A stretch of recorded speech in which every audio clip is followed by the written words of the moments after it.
Hello అందరికీ నమస్కారం. నేను మీ టౌన్ పిల్ల. ఈరోజు నేను ఎక్కడికి వెళ్తున్నానో చెప్పేస్తా పదండి. పెద్దపల్లి జిల్లాలోని కమాన్పూర్ మండల కేంద్రంలో వెలసిన ఈ క్షేత్రమే శ్రీ ఆదివరాహ స్వామి ఆలయం. ఇది మన తెలంగాణలో ఎన్నో మహిమానిత్యమైన ఆలయాలు ఉన్నాయి. కానీ ఇప్పుడు మీరు చూస్తున్న ఈ క్షేత్రం చాలా ప్రత్యేకత. ఇది 600 ఏళ్ళు చరిత్ర కలిగిన పుణ్యక్షేత్రం.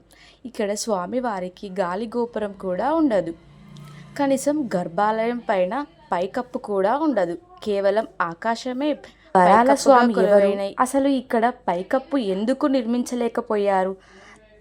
తలరాతను మార్చే ఈ అద్భుత క్షేత్రం ఎక్కడుంది? ఈ విషయాలని ఇవాల్టి మన వీడియోలో తెలుసుకుందాం పదండి. ఇప్పుడు మీరు చూస్తున్న ఈ కమాన్పూర్ దగ్గర ఉన్న ఆదివరాహ స్వామివారి టెంపుల్.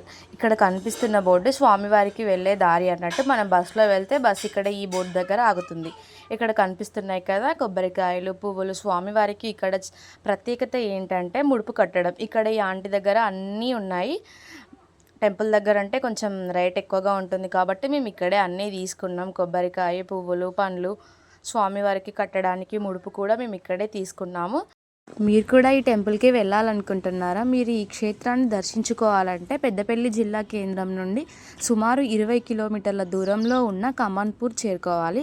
ఆర్టీసీ బస్సులు మరియు ప్రైవేట్ వాహనాలు ఎప్పుడూ అందుబాటులోనే ఉంటాయి. ఎక్కువగా శ్రావణ మాసం, కోటి ఏకాదశి మరియు ఉగాది సమయంలో ఇక్కడ ఉత్సవాలు చాలా వైభవంగా జరుగుతాయి. మన గోదావరి నుండి కేవలం 20 నిమిషాల్లో మాత్రమే మనం ఈ క్షేత్రాన్ని చేరుకుంటాము.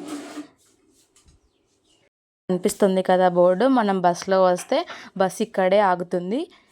ఇక్కడ వెళ్ళే దారి అని ఉంది కదా, ఇలా స్ట్రేట్గా వెళ్తే స్వామివారి దేవాలయం. చూడండి ఇప్పుడు మేము వెళ్తున్నాం. ఈ ఆలయం దాదాపు 600 ఏళ్ల క్రితం నాటిదని ఇక్కడ చరిత్ర చెబుతుంది.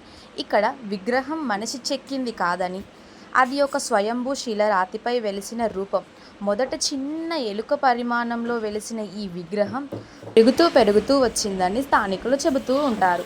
మేము వచ్చిన రోజే శ్రీధర్ బాబు గారు కూడా ఈ టెంపుల్కి వచ్చారు. చూడండి టెంపుల్లో ఎంతమంది ఉన్నారో మీకు ఇక్కడ కనిపిస్తుంది కదా స్వామివారి ఆలయం. మేము వచ్చేసాం. ఇదే స్వామివారి మెయిన్ గేట్. వెళ్తున్నాం లోపలికి. ఇది స్వామివారి. చూడండి ఎలా ఉందో టెంపుల్. చాలా ప్రశాంతతగా ఉంది టెంపుల్ అయితే. చాలా బాగుంది టెంపుల్. మేము లోపలికి వెళ్తున్నాం.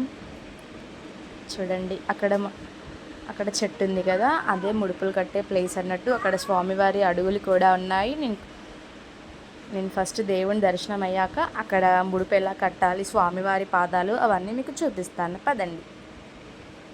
అసలు సాధారణంగా ఏ ఆలయానికైనా అందమైన గోపురం, గర్భాలయం పైన పైకప్పు ఉంటుంది. కానీ ఇక్కడ మాత్రం స్వామివారు ఆకాశం కిందే కొలువై ఉంటారు.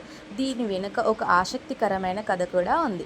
గతంలో చాలామంది భక్తులు రాజులు స్వామివారికి పైకప్పు నిర్మించాలని ప్రయత్నించారంట. కానీ ఆ ప్రయత్నం ఫలించలేదు. స్వామివారు భక్తుల కలలోకి వచ్చి, నాకు పైకప్పు వద్దు, నేను ప్రకృతి ఒడిలో ఆకాశం కిందే ఉంటాను, అప్పుడే నా భక్తులు కోరికలను త్వరగా నెరవేర్చగలను అని చెప్పారంట. అందుకే ఇప్పటి వరకు ఈ ఆలయం పైన పైకప్పు లేకుండా ఉంటుంది. చూడండి స్వామివారికి ఎలా ఉందో, చెట్టు కిందనే. స్వామివారిని దర్శించుకోవడానికి అయితే వెళ్తున్నాం. చూడండి ఆ స్వామివారిని భక్తులు ఎంతో ప్రేమతో వరాల స్వామి అని పిలుచుకుంటారు. ఎందుకంటే ఇక్కడ మనసులో ఏదైనా కోరిక కోరుకొని వరం అడిగితే అది ఖచ్చితంగా నెరవేరుతుందని నమ్మకం.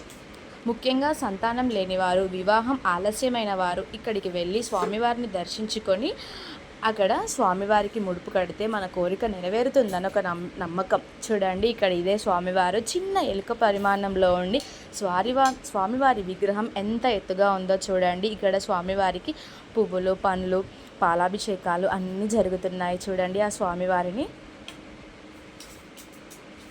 స్వామివారి దగ్గరికి వెళ్ళడం ఏమో కానీ మేము వెళ్ళగానే మాకు ఆ స్వామివారి దండ ప్రసాదంగా వచ్చింది. స్వాములు మాకు అరటిపండు ఇంకా జిలేబీ మాకు ప్రసాదంగా ఇచ్చారు.